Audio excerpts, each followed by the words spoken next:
अमीर जो है चाहे वो किसी से भी कर्ज उतर, वो एक टेबल पे बैठते हैं, खाते हैं, पीते हैं। गरीब जो है वो धरती पे बैठ के अपना खाना बनाता है और मिल बैठ के खाना खाता है। गरीब मैच अमीर से नहीं कर सकता है, अमीर जो मैच गरीब से नहीं कर सकता है।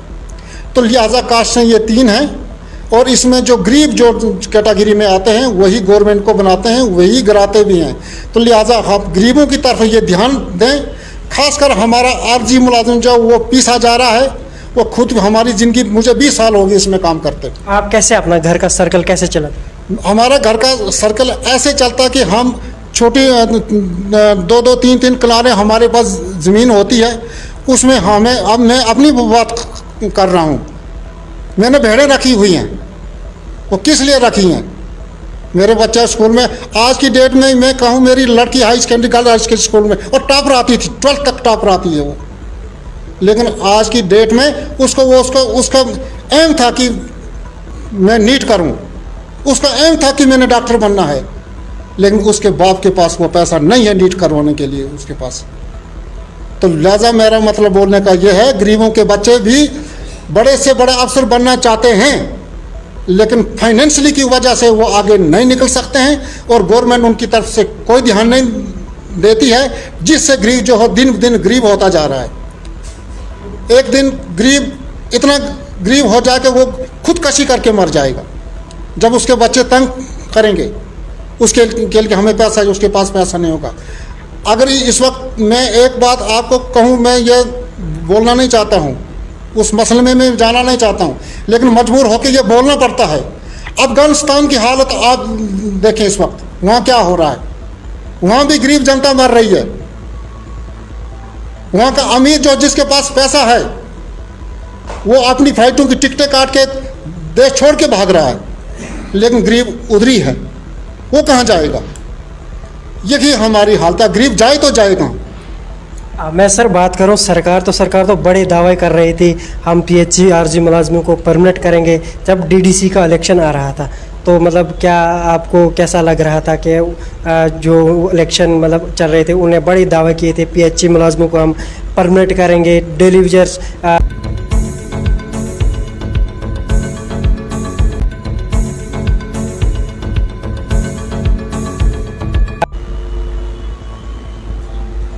अस्सलाम वालेकुम, VOM न्यूज़ 24/7 में आप सब लोगों का इस्तकबाल। व्यूवर्स, आप सब लोगों को मेरी तरफ से रक्षाबंधन जो आ रही है हार्दिक शुभकामनाएं तमाम व्यूवर्स तक। आज की स्टोरी करने का मेरा मकसद ये है कि मेरे पीछे जो यहाँ पे आप लोग देख रहे हैं, ये कैजुअल लेबर्स यूनियन के डिस्ट्रिक्ट प्रेसिडेंट मेरे साथ में बैठे हैं और यहाँ पे जो सर हैं इनसे भी हम इंट्रोडक्शन लेंगे। ये कौन से मैं बताना चाहूँगा कि आपको सैलरी से 30 साल से मतलब महरूम ये अपना हक गवर्नमेंट इंतज़ामिया तक पहुँचाने की कोशिश, और आज उन्होंने हमारे से बात करने की कोशिश की है कि हम भी अपना हक ढूंढने के लिए कहीं सरकार के ऑफिस तक पहुँचे या हमारे चैनल के थ्रू कहीं बात पहुँचाई। तो फ़िलहाल हम इनसे जानने की ये कोशिश करेंगे कि आखिर कितने सालों से अपने इस हक के पीछे लड़ रहे हैं। आपका स्वागत करते हैं हम सबसे पहले VOM न्यूज़ 24 में। आपका नाम सर? बरकत अली मेरा नाम है, district president national trade front Toda. कितने सालों से आप इस डेली वेजर वर्कर्स यूनियन में हैं और कितने सालों से आप काम करते हैं? कोई 18 साल हो गए। 18 साल से कितना मतलब आपको स्टार्टिंग मतलब स्टार्टिंग सैलरी है और कितना आ रहा है आपको, और क्या मकसद है आज मतलब हमारे इसमें चैनल में आने का? मैं रेगुलर हूँ, मैं नेशनल ट्रेड फ्रंट ज़िला का सदर हूँ और हम 18 साल से हम लड़ रहे हैं डेली वेजरों के लिए। पहले इनको वेजेस 500 मिलती थी और करते करते ये 700 पहुँच गए, लेकिन अब 30 साल हो गए। 30 साल में इन्होंने यही देखा कि 700 ना इनका कोई टाइम टेबल है, जब भी मर्जी आती है हमारे अफसरों को तब इनको इस्तेमाल करते हैं। तो हम गुजारिश करते हैं गवर्नमेंट इंतज़ामिया से कि खुदा रहा डेली वेजरों के लिए भी देखो कम से कम। बाकी जो आप लोगों ने बहुत बहुत मसले हल किए, डेली वेजरों का मसला भी हल करो। जब तक इनको SRO चोट के तहत रेगुलर नहीं किया जाए तब तक इनको कम से कम 18,000 पे मिलनी चाहिए। अभी 2 दिन के पहले गैस सिलेंडर को 25 रुपये चढ़े हैं ड्राई फ्रूट अभी कुछ ही नहीं हुआ तो 1000 रुपया उसका भी रेट हो गया। तो खुदा रहा हम कहते हैं कि इनको भी कम से कम 18,000 वेजेस मिलनी चाहिए ताकि ये भी अपना गुजारा कर सकते हैं, अपने बच्चों को पाल सकते हैं। तो हमारी यही गुजारिश है। हम किसी तंजीम से कोई ताल्लुक़ नहीं रखते हैं, हम मेहनत कश लोग हैं, हमें कोई किसी से कोई ताल्लुक़ नहीं है, कोई तंजीम नहीं है, कोई कुछ नहीं है। हमारी यही है कि ये पूरे जम्मू कश्मीर में हमारी नेशनल ट्रेड यूनियन फ्रंट है जिसका सदर गफूर डार है, मोहम्मद गफूर डार। नेशनल ट्रेड यूनियन के ज़िला सदर जो हैं वो रियासती सदर जो है वो गफूर डार हैं। तो हमारी यही खुदा रहा, हम गवर्नर इंतज़ामिया से अपील करते हैं कि कम से कम इनको भी 18,000 वेजेस मिलनी चाहिए। बिल्कुल नाजरीन जी, इनका कहना है कि ये इनके जो यहाँ पे साथ में ये साथी हैं इनकी तनख्वाह बढ़ाई जाए या दी जाए। चलिए हम यहाँ के इनसे बात करेंगे, यहाँ पे जो और लोग हैं। सर आपका नाम, सबसे पहले आपको हैप्पी रक्षाबंधन हमारे चैनल की तरफ से। ये आपकी भी हमारी तरफ से मुबारक हो। मेरा नाम केवल कृष्ण है, मैं एक आरजी मुलाजिम हूँ, कैजुअल लेबर PHE में काम करता हूँ। आज से 20 साल हो गए मुझे इसमें काम करते। 200 से हम स्टार्ट हुए थे, आज हम 6700 से पहुँचे हैं। सर वो 6700 आपको पर मंथ मिलती है? वो आज की ये हमें ये सिर्फ ये समझो कि 2021 में और 2020 में फिर भी हमारा कुछ बैलेंस रह गया, लेकिन ये 2021 में ये कुछ दे रहे हैं मंथली, जैसे जनवरी फरवरी को दिया नहीं है, इसे आगे दे रहे लेकिन कोई टाइम टेबल कोई नहीं है।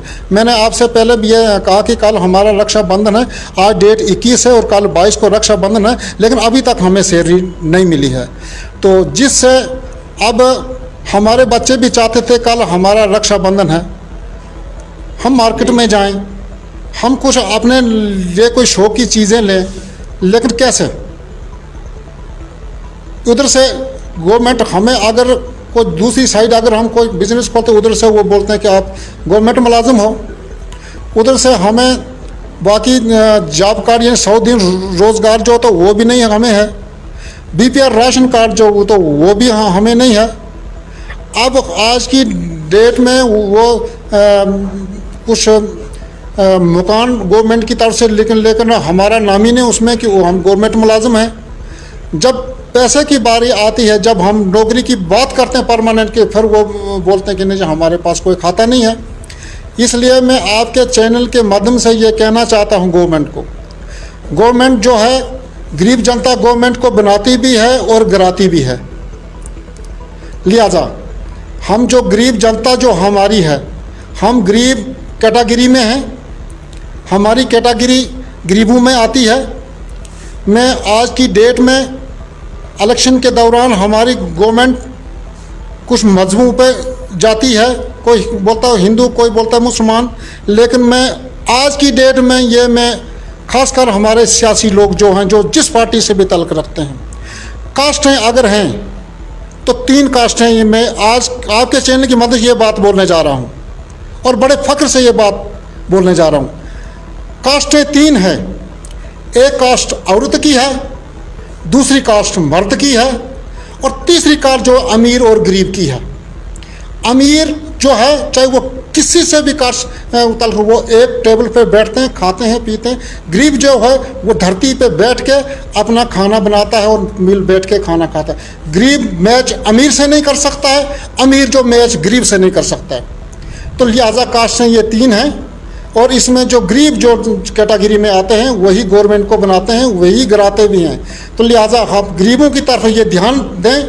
खासकर हमारा आरजी मुलाजिम जो वो पीसा जा रहा है, वो खुद हमारी ज़िंदगी, मुझे 20 साल हो गए इसमें काम करते। आप कैसे अपना घर का सर्कल कैसे चला? हमारा घर का सर्कल ऐसे चलता कि हम छोटी 2-2, 3-3 किनारे हमारे पास ज़मीन होती है, उसमें हमें, अब मैं अपनी बात कर रहा हूँ, मैंने भेड़ें रखी हुई हैं। वो किस लिए रखी हैं? मेरे बच्चा स्कूल में आज की डेट में मैं कहूँ मेरी लड़की high secondary girls high secondary school में और टॉपर आती थी, 12th तक टॉपर आती है वो, लेकिन आज की डेट में उसका एम था कि मैं नीट करूं, उसका एम था कि मैंने डॉक्टर बनना है, लेकिन उसके बाप के पास वो पैसा नहीं है नीट करवाने के लिए उसके पास। तो लिहाजा मेरा मतलब बोलने का ये है, गरीबों के बच्चे भी बड़े से बड़े अफसर बनना चाहते हैं, लेकिन फाइनेंशियली की वजह से वो आगे नहीं निकल सकते हैं और गवर्नमेंट उनकी तरफ से कोई ध्यान नहीं देती है, जिससे गरीब जो है दिन दिन गरीब होता जा रहा है। एक दिन गरीब इतना गरीब हो जाए कि वो खुदकशी करके मर जाएगा जब उसके बच्चे तंग करेंगे उसके लिए हमें पैसा, उसके पास पैसा नहीं होगा।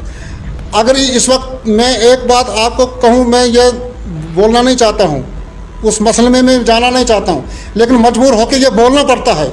अफगानिस्तान की हालत आप देखें इस वक्त, वहाँ क्या हो रहा है। वहाँ भी गरीब जनता मर रही है। वहाँ का अमीर जो जिसके पास पैसा है वो अपनी फ्लाइटों की टिकटें काट के देश छोड़ के भाग रहा है, लेकिन गरीब उधर ही है, वो कहाँ जाएगा। यही हमारी हालत है, गरीब जाए तो जाए कहाँ। मैं सर बात करूं, सरकार तो बड़े दावे कर रही थी, हम पीएचई आरजी मुलाजमों को परमानेंट करेंगे। जब डीडीसी का इलेक्शन आ रहा था तो मतलब क्या आपको कैसा लग रहा था कि जो इलेक्शन मतलब चल रहे थे उन्हें बड़े दावे किए थे पीएचई मुलाजमों को हम परमानेंट करेंगे, डेली वेजर्स चाहे पीडीडी के हैं, मतलब हर कोई, मतलब जो इलेक्शन चल रहा था, तो आपको क्या लग रहा है कि आने वाली जो सरकार है अब उसको कैसे देखेंगे आप? मैं इस पर डिटेल में मैं ज़्यादा जानना नहीं चाहता हूँ। एक आपको एग्जांपल देता हूँ, दफ़ा 370 आर्टिकल 370 उठाने से पहले हमारी गवर्नमेंट बोलती थी कि यहाँ दफ़ा 370 जो है